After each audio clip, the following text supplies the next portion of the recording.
बरसात की रात जंगल के बीच में एक बहुत ही पुराना मंदिर था जो समय की मार से जर्जर और टूटा फूटा लग रहा था। तभी वहां लाली लोमड़ी घूमती घूमते आ पहुंची। अरे ये क्या, आज तक इस मंदिर को नहीं देखा हमारे जंगल में, या फिर शायद मैं ही अनजान हूँ। तभी वहां पर अजीब सी आवाजें गूंजने लगी और लाली डर गई। लाली ने सोचा, चलो अंदर जाकर देखती हूँ कि आखिर चल क्या रहा है। ये आवाज कैसी है? लाली धीरे धीरे मंदिर के पास चली जाती है।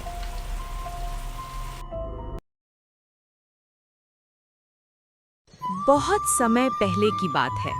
एक बहुत ही घना और हरा भरा जंगल हुआ करता था। उस जंगल में तरह तरह के जानवर रहते थे। शेर, बंदर, हाथी, हिरन और कई छोटे छोटे पक्षी।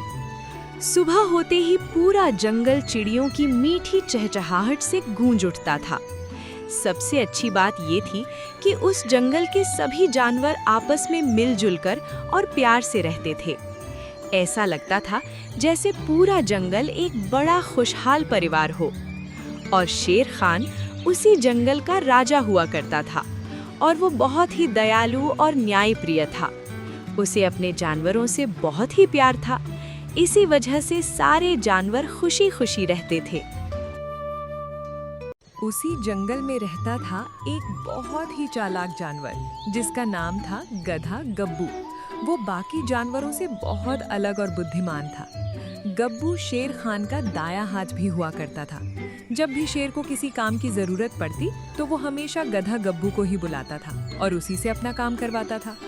गधा गब्बू शेर खान का दायां हाथ होने के बावजूद उसका बहुत ही करीबी मित्र भी था। पूरे जंगल में सबसे ज्यादा चालाक भी वही था।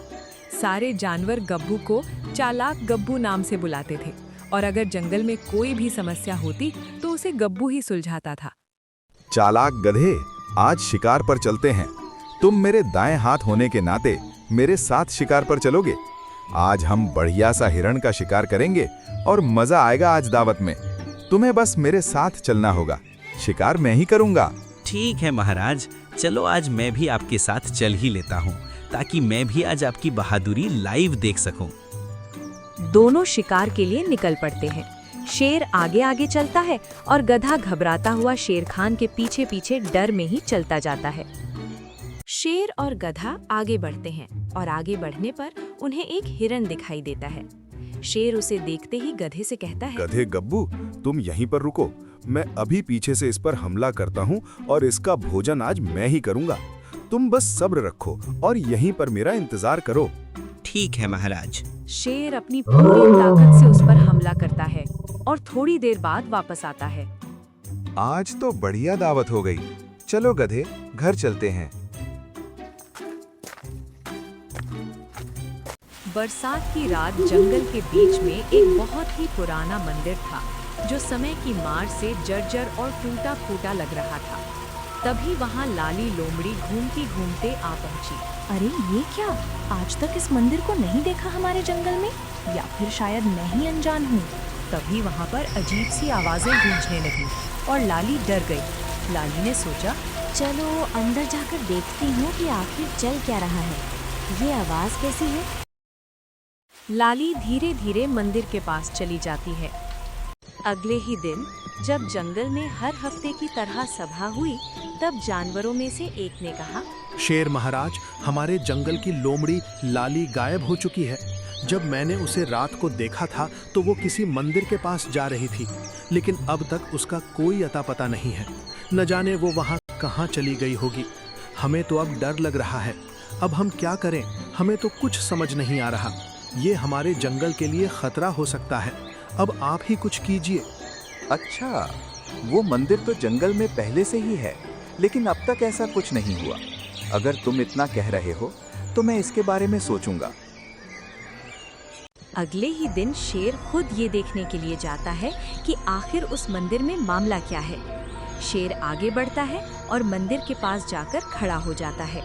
वो थोड़ी देर इंतजार करता है, लेकिन ना ही उसे कोई अजीब सी आवाज सुनाई देती है और ना ही उसे किसी के होने का पता लगता है और ना ही उसे किसी भूत का कोई सबूत मिलता है।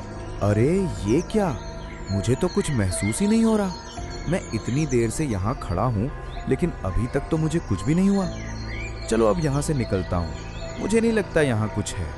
शेर वहाँ से अपनी गुफा की ओर निकल जाता है, क्योंकि उसे वहाँ कुछ भी दिखाई नहीं देता। अगली ही रात फिर से उसी मंदिर पर बकरा घूमते घूमते आ जाता है और आकर मंदिर के पास बैठ जाता है। लेकिन जैसे ही वो मंदिर को देखकर बैठता है, तभी उसे अजीब सी आवाजें आने लगती हैं। अरे भगवान, ये क्या?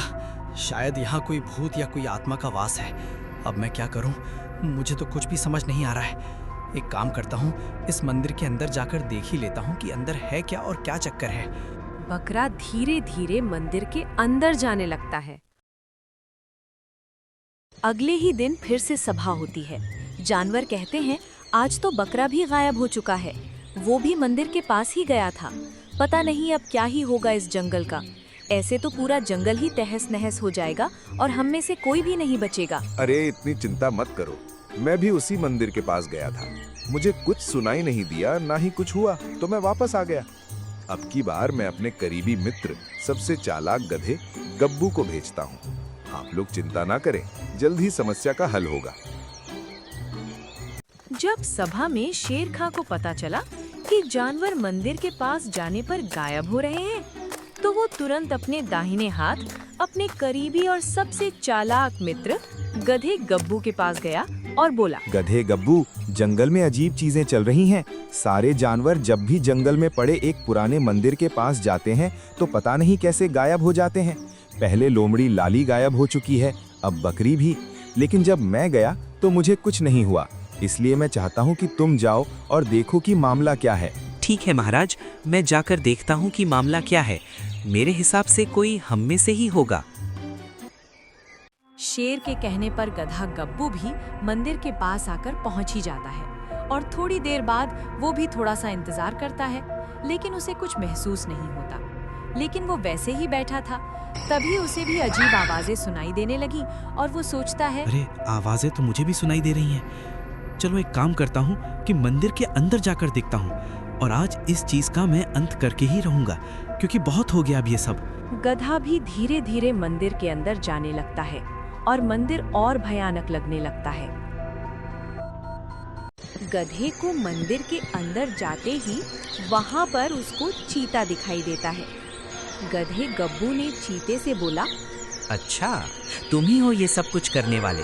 बोलो, तुमने उन निहत्थे प्राणियों, बकरी, लोमड़ी और भी बहुत सारे जानवरों के साथ क्या किया है? मैंने सभी को खा चुका हूँ और भरपेट भोजन रोज मिलता है। अब तुम्हारी बारी है भोजन बनने की। आज तो अच्छी दावत मिलेगी। इतना कहकर चीता गधे पर हमला कर देता है। गधा अपनी जान बचाकर भागने लगता है। गधा जैसे तैसे चीते से बचकर शेर खान के पास पहुंच ही जाता है। शेर महाराज, उस मंदिर के पास कोई भूत प्रेत नहीं है। वहाँ पर हमारे ही जंगल का एक चीता है। जो भी जानवर वहाँ जाता था वो उन्हें मार देता था और उन्हीं को अपना भोजन बनाकर खा जाता था। मैं भी जैसे तैसे जान बचाकर भाग आया। शेर दहाड़ कर बोला, इतनी हिम्मत उस चीते की, मेरे जानवरों पर हमला करता है और बेचारे की जान लेता है। मैं अभी उसे जंगल से निकालता हूँ। मैं अभी सभा बुलाता हूँ और उसे जंगल से बाहर करता हूँ। जैसे ही शेर को पता चला मंदिर और चीते के बारे में, तो उसने तुरंत सभा बुला ली और शेर ने गुस्से में कहा, उस मंदिर का भेद खुल चुका है। वहाँ पर कोई अजीब चीजें या भूत नहीं हैं, बल्कि हमारे बीच का एक गद्दार प्राणी है, वो है चीता। ये वहाँ पर जानवरों के आने पर अजीब आवाज निकालकर उन्हें मंदिर के अंदर बुलाता था और उनकी हत्या कर देता था।